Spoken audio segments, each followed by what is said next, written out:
Just Try Nation, stand up. It's your boy.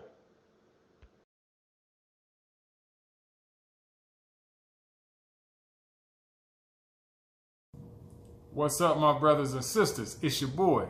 And I wanted to take a few minutes of your time to share this message. What is for you is on its way. What is for you is on the way. And I wanted to speak about this from the perspective of a story that I read. I'm encouraged by it. What is for you, it's on its way. I read a story that the characters was 4 characters. One, his name's David, King David. The other is Saul, King Saul, his son Jonathan, and Jonathan's son Mephibosheth. And so David and Jonathan were really good friends. They were brotherly type friends. The Bible said they loved each other, a brotherly love. So much so that they were soldiers and they made an agreement with each other that basically said if either of us is killed during battle, it will be the responsibility of the survivor to take care of the surviving family.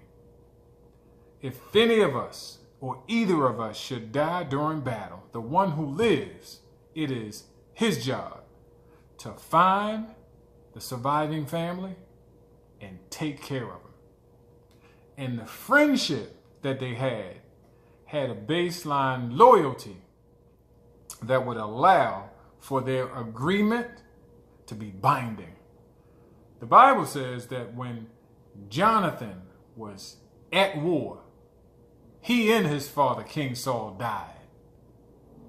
And so the loyalty that David had towards Jonathan, who he loved, the Bible says that the first thing that he did when he got to his palace, when he would become king, is ask his servants, is there anyone left from the family of Jonathan?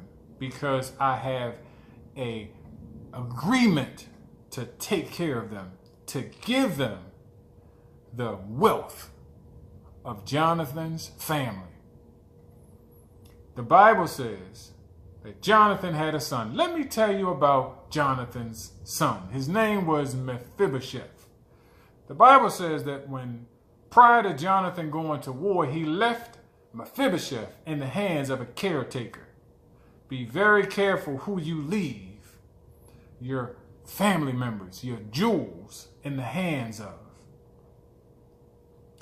The Bible says that the caretaker got so excited when she heard that the troops were on their way back home. They were returning home from battle, that in haste, when she was going to see, she dropped the baby out of her arms.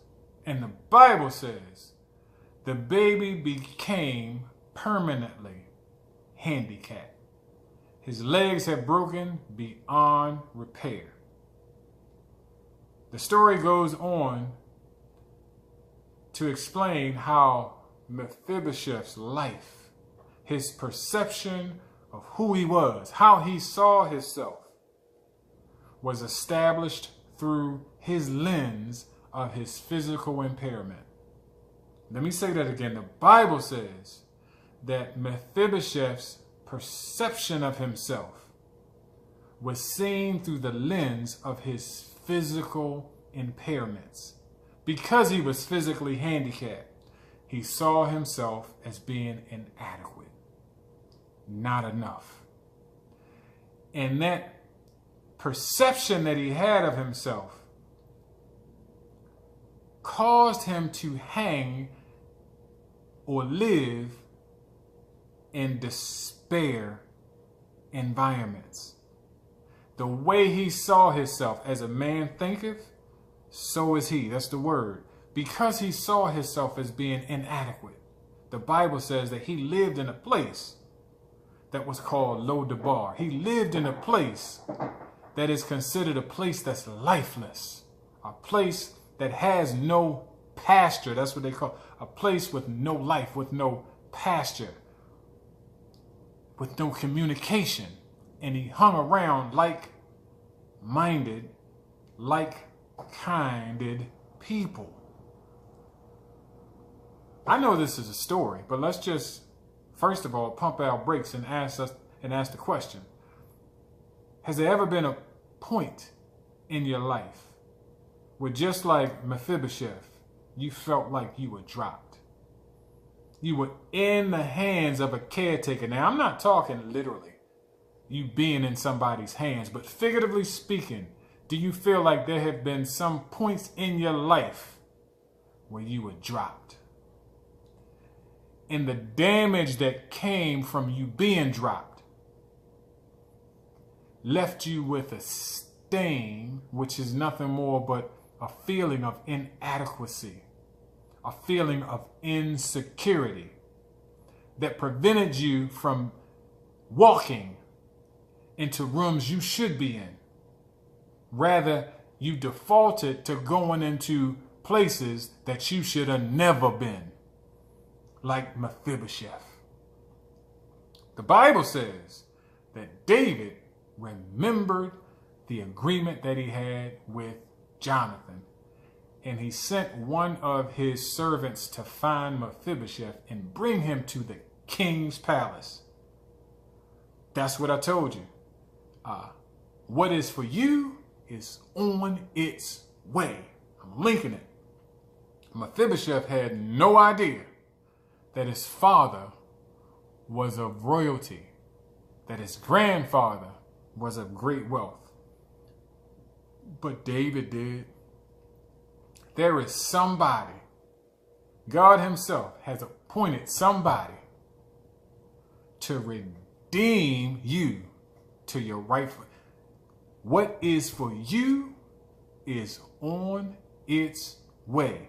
Despite the spiritual warfare that would have you seeing yourself, just like Mephibosheth, through the lens of what you would consider your own handicap, whatever it might be.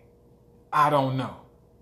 Whatever it is that would have you seeing yourself or believing that there is a part of you that is inadequate, there is a part of you that is insecure, there is a part of you that is just not right, and therefore you disqualify yourself from your purpose.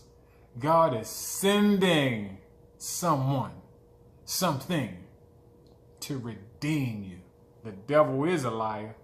Spiritual warfare is real, but the Bible says that I can do all things through Christ who gives me strength.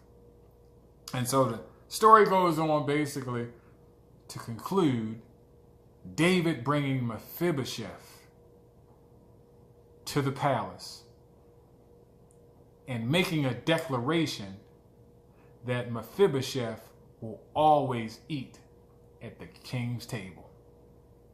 Doesn't matter what people think. Mephibosheth will be placed in his rightful position. Mephibosheth will be positioned in his rightful place. You will be positioned in your rightful place if you faint not. That's it. What is for you is on its way. I know sometimes the situations may feel like it's hard for you to believe it, but if God said it, you believe it, and that settles it. The only thing he wants you to do is what? Just try. It's your boy,